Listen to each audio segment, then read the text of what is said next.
दूसरा अध्याय 20वां श्लोक। ओम नमो भगवते वासुदेवाय नमः। ओम नमो भगवते वासुदेवाय नमः। परम पूज्य श्री स्वामी जी महाराज ने हम सबको अध्ययन करने के लिए, इस ज्ञान को उपार्जन करने के लिए, इसका मनन और चिंतन करने की प्रेरणा दी है। चिंतन करना, मन ही मन, किए जाने वाला विवेचना, मन ही मन, विचार करना। साधक 24 घंटे में से केवल 15 मिनट अपने लिए निकाल लेवे। मैं कौन हूं? मेरी अवधि जब पूरी होगी, मेरा अगला मार्ग क्या होगा? अब तक मैंने क्या किया है? कितना करना शेष पड़ा है? नित्य प्रतिदिन 15 मिनट।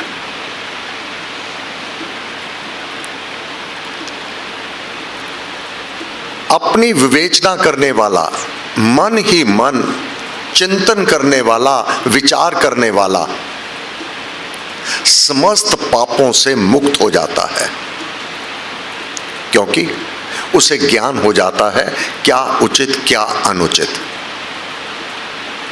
फिर मैं आत्मा हूं, यह भाव जगा लेना।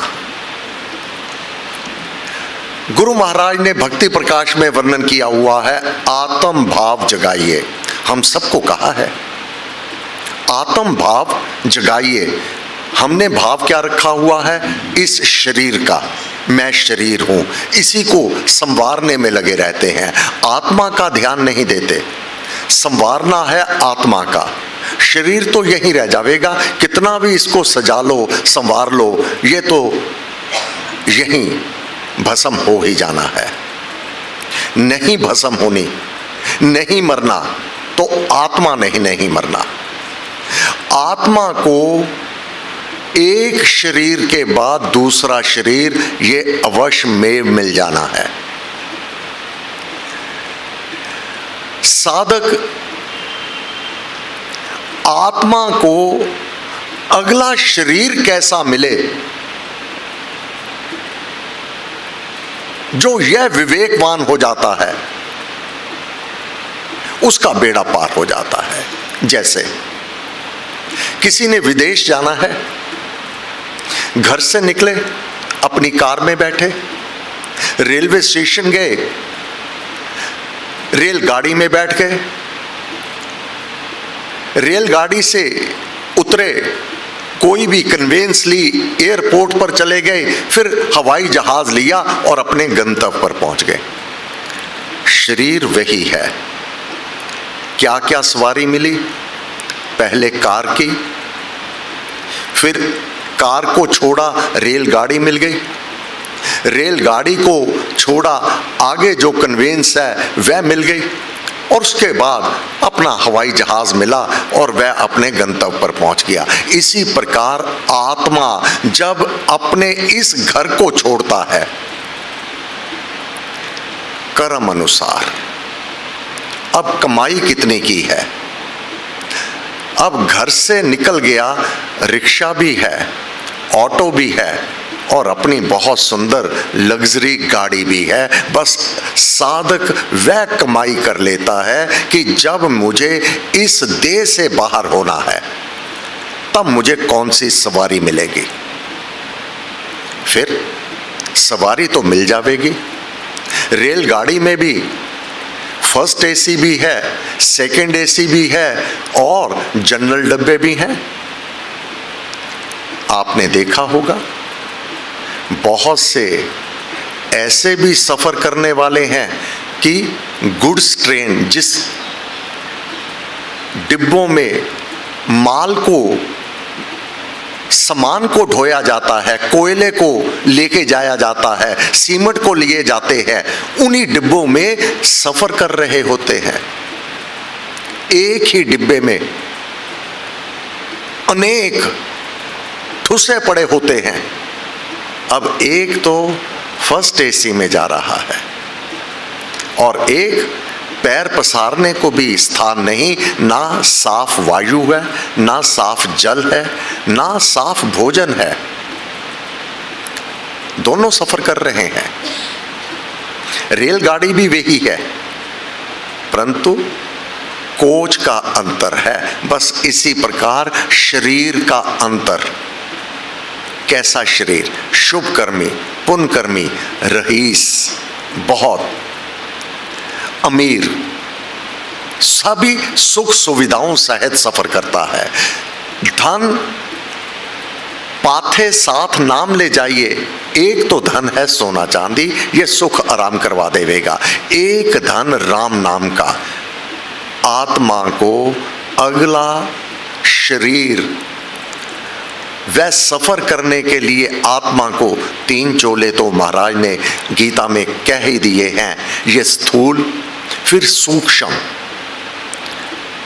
जितने ऋषि मुनि हुए हैं, भारद्वाज मुनि, रामायण प्रमाण है, इनको देवयान, स्वयं देव अपने यान पर लेने के लिए आए कि आप चलिए, आपकी अवधि पूरी हो गई।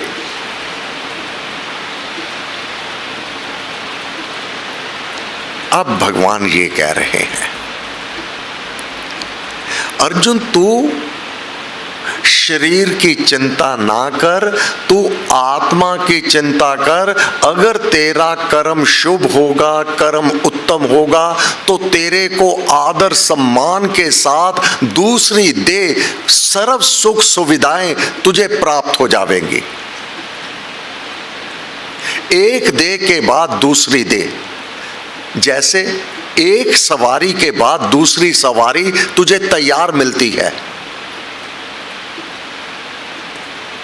इसी प्रकार इस देह से बाहर निकल करके आत्मा को अब कौन सी मिलेगी, तू उसकी चिंता कर।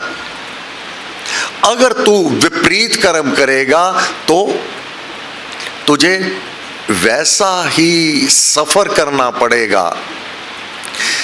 तेरे को उसी प्रकार से, जिस प्रकार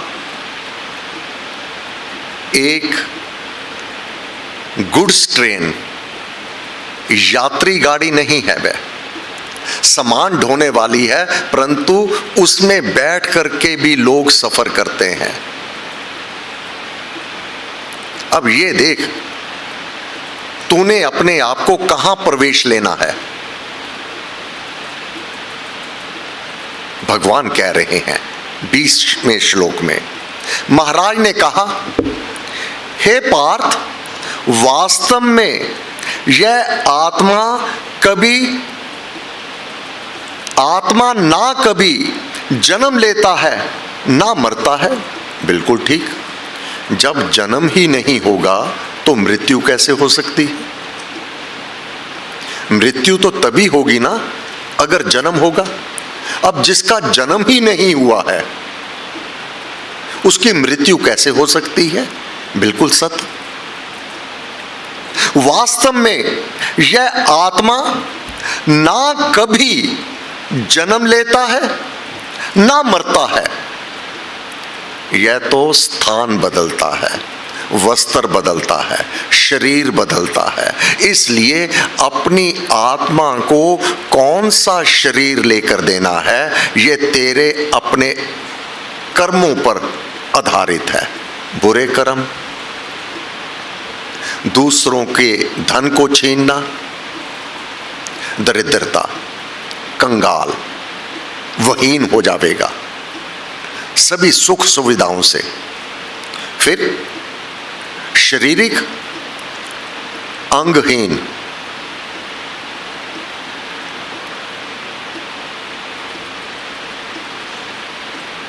अगर इस ओर चले जावे तब गरुड़ पुराण कांप जाता है व्यक्ति। कैसे कैसी अवस्था में आत्मा को विचरण करना पड़ता है, शरीर कांप जाता है। इसलिए जो पुण्य कर्म करते हैं, शुभ कर्म करते हैं, सेवा करते हैं, दान, परहित परोपकार, नाम जाप, भजन कीर्तन और प्रभु के गुणगान, यह पुण्य की पूंजी, वह पूंजी देवयान से बेटा जाना, यह पूंजी प्राप्त करके अब किसी के पास जितनी पूंजी होगी, धन कमाई किया होगा, वैसी सुख सुविधा ले लेवेगा, बहुत बड़ा महल खरीद लेवेगा, बहुत सुंदर सुंदर लग्जरी गाड़ियां खरीद लेवेगा, अपने खान पान बहुत ही उच्चतम उच्च कोटि का वह प्राप्त कर लेवेगा। क्यों? जितनी कमाई की है उतने ही सुख सुविधाएं प्राप्त कर लेवेगा।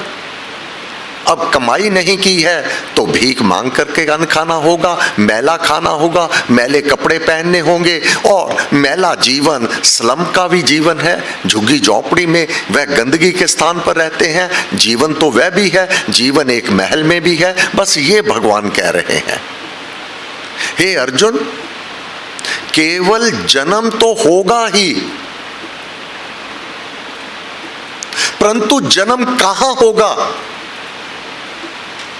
आत्मा अमर सत्ता है, आत्मा का मरण नहीं होने वाला, यह शरीर मरेगा, आत्म सत्ता बाहर हो जाएगी। कर्म अनुसार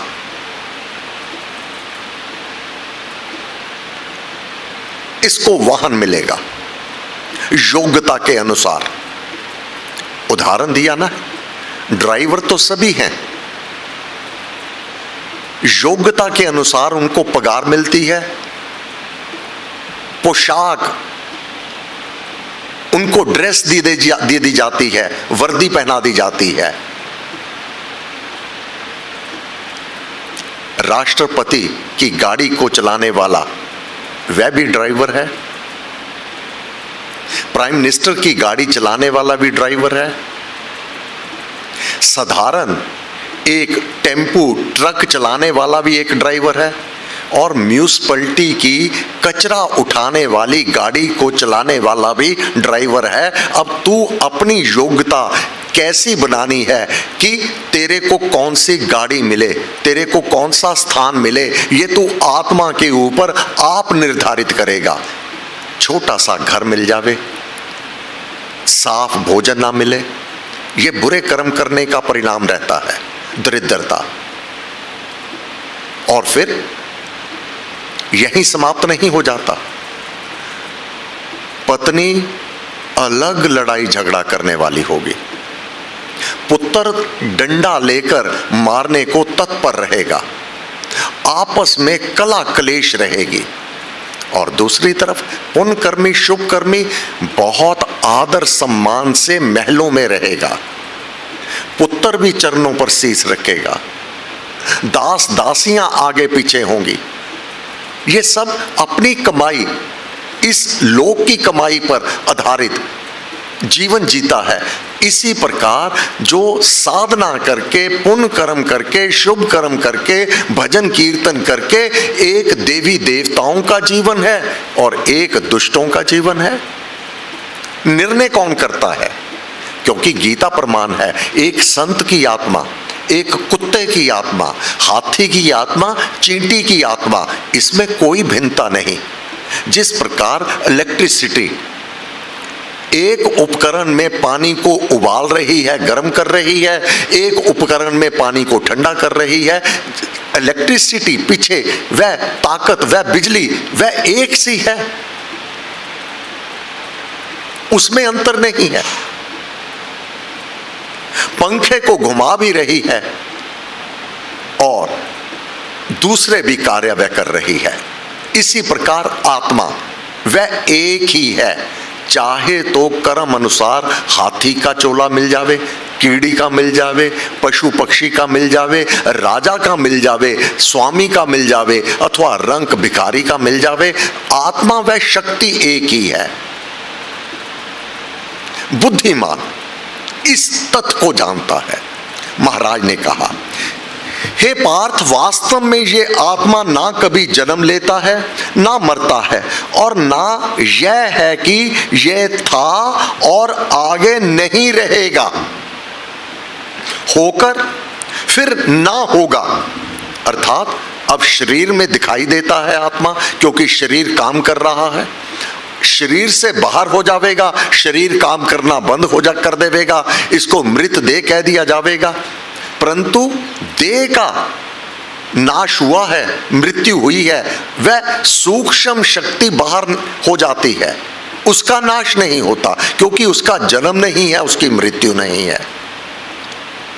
इसलिए महाराज ने कहा, अपने आप को जिस दिन आत्म भाव जगाइए, अपना भाव जागृत कर लो, मैं आत्मा हूं, मुझे ये देह मिला है, ये सुख सुविधाएं मिली हैं, ये सब कुछ वैभवता ऐश्वर्य मिला है, मेरे अपने पुण्य कर्म जो मेरे प्रारब्ध में किए शुभ कर्म है, ये सब कुछ मुझे उसकी सुख सुविधाएं प्राप्त हुई हैं। अगर इस लोक में मैंने विपरीत कर्म किए तो मुझे दुष्ट लोकों में जाना पड़ेगा, वह दुष्ट चोला प्राप्त हो जाएगा। इसलिए मैं अपने आत्म भाव को, अपनी आत्मा को उच्चतम अवस्था को प्राप्त करने के लिए शुभ कर्म करूं, सेवा करूं, परहित परोपकार करूं, दान रूपी बीज बोजूं, ताकि वह मुझे धन दौलत अपार प्राप्त हो जावे।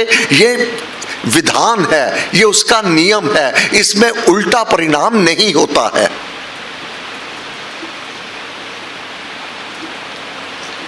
यह स्वरूप से उत्पत्ति रहत है, नित्य है, सदा रहने वाला है और पुरातन है।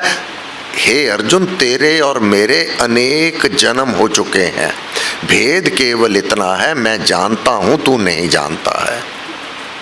जब ये ज्ञान मानव को हो जाता है, वह जानता है मैं सतयुग में भी था, मैं त्रेता युग में भी था, मैं द्वापर युग में भी था, अब कल युग में भी हूं और आगे भी युगों में मैं बना रहूंगा। परंतु चोला कैसा होगा, यह निर्धारित मुझे अब करना है, इस जन्म में, शुभ की पूंजी कमाकर अथवा विपरीत कर्म करके। इस ज्ञान को प्राप्त करके कोई भी मानव, उसका अगला जन्म कहां होगा, उसका अगला जीवन कैसा होगा, कोई भी अज्ञान नहीं रह जाता, पूर्ण ज्ञान हो जाता है। क्योंकि प्रत्येक मानव अपना साक्षी आप है। अगर 15 मिनट प्रतिदिन अपने ऊपर लगा लिए, मैंने अब तक क्या किया है और क्या करना था, क्या पाना था, क्या पाया है, ये समय लगा ले, उसको अपना भविष्य क्या होगा जान जाएगा। भविष्य से तात्पर्य अगला जन्म कैसा होगा, पूंजी कैसी एकत्रित की है, इसकी विवेचना कर लेंगे, क्योंकि इसमें उल्टा परिणाम नहीं होता। और वहां पर ना कोई अपील है, ना कोई दलील है, ना कोई वकील है, वह अत्यंत अंतर्यामी ज्ञानवंत है, बिना कहे जानता है, तेरे भावों को जानता है, तेरे किए कर्मों को जानता है। उसको बताने की आवश्यकता नहीं, उससे उसको पूछने की आवश्यकता नहीं, वह तो जानता है। इसलिए शरीर के हनन किए जाने पर यह परम सूक्ष्म तत्व हनन नहीं होता। आत्मा विद्युत की भांति परम सूक्ष्म शक्ति है, जो देह के कोश में बंद हो रही है। इस कोश के हनन होने पर उस सत्य जिसका कभी नाश नहीं होता, एक रस अमृत, सनातन, सबसे पुरातन, सूक्ष्म एक सरसों के दाने का 1,00,000वां भाग एक राई के दाने को 1,00,000 भागों में बांट दिया जावे, ये इतनी सूक्ष्म है और विशाल, मेरू समान पर्वत से भी बड़ी है।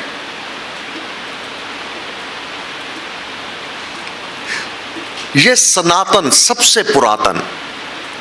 जब ये शरीर नहीं होता, आत्मा तब भी थी। जब ये शरीर नहीं मिला था, तब भी मैं था।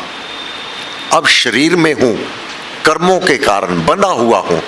अब शरीर की अवधि पूरी होने पर मेरा नाश नहीं होगा। मैं आत्मा कर्म अनुसार नवीन वस्त्र को धारण कर लूंगा, नवीन शरीर में चला जाऊंगा। सूक्ष्म शक्ति का हनन नहीं हो सकता किसी भी हालत में। इसका सूक्ष्म शक्ति का नाश, हनन, मरण नहीं हो सकता।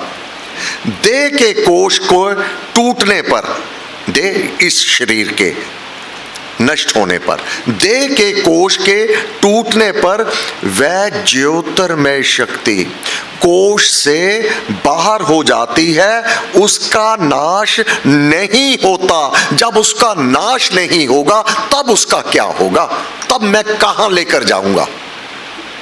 यह साधक आप निर्णय करता है अपने कर्मों के द्वारा और प्रभु का कार्य करके फिर प्रभु के आगे अपने आप को समर्पण कर देता है। मैं तेरा, तू मेरा राम, अब मुझे बताओ भगवान मुझे क्या करना है। अब ऐसा निष्काम कर्मी अगर उससे कोई अपने जीवन काल में गलती हो जावे, यहां तक कि पाप कर्म भी हो जावे, कोई चिंता नहीं करता, बिल्कुल भी चिंता नहीं करता। क्यों नहीं करता? क्योंकि मैंने अपने आप को समर्पित किया हुआ है अपने इष्ट के सम्मुख, अपने गुरु के सम्मुख। और गुरु और इष्ट, पतितों को तुम करो पुनीता, पतितों को भी वह पुनीत, परम पावन, पवित्र कर देते हैं। साधक को तो केवल एक ही चिंता रहती है, क्या मैंने आज जाप कर लिया? क्या मेरे द्वारा आज शुभ कर्म हुए? मेरा भजन कीर्तन हुआ, मेरी सेवा हुई, मेरा पुण्य कर्म हुआ? सेवा केवल पैसे, रुपए पैसे का दान नहीं, किसी के लिए भी नाम का जाप कर देना, ये दान है आपका।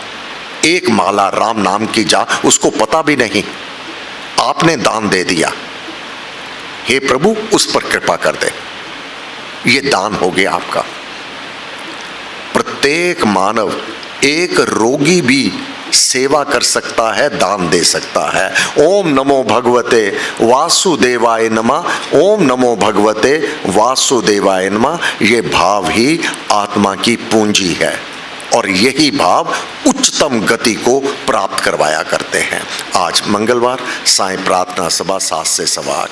सर्वशक्ति मते परमात्मने श्री रामाय नमः। सर्वशक्ति मते परमात्मने श्री रामाय नमः। सर्वशक्ति मते परमात्मने श्री रामाय नमः।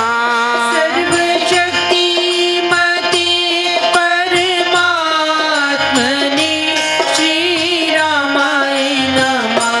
सर्वशक्ति मते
सर्वशक्तिमते परमात्मने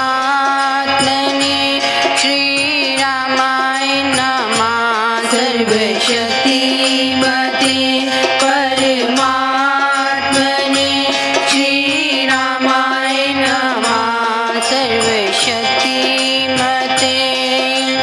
महात्मने श्रीरामाय नमः सर्वशक्तिमते परमात्मने श्रीरामाय नमः सर्वशक्तिमते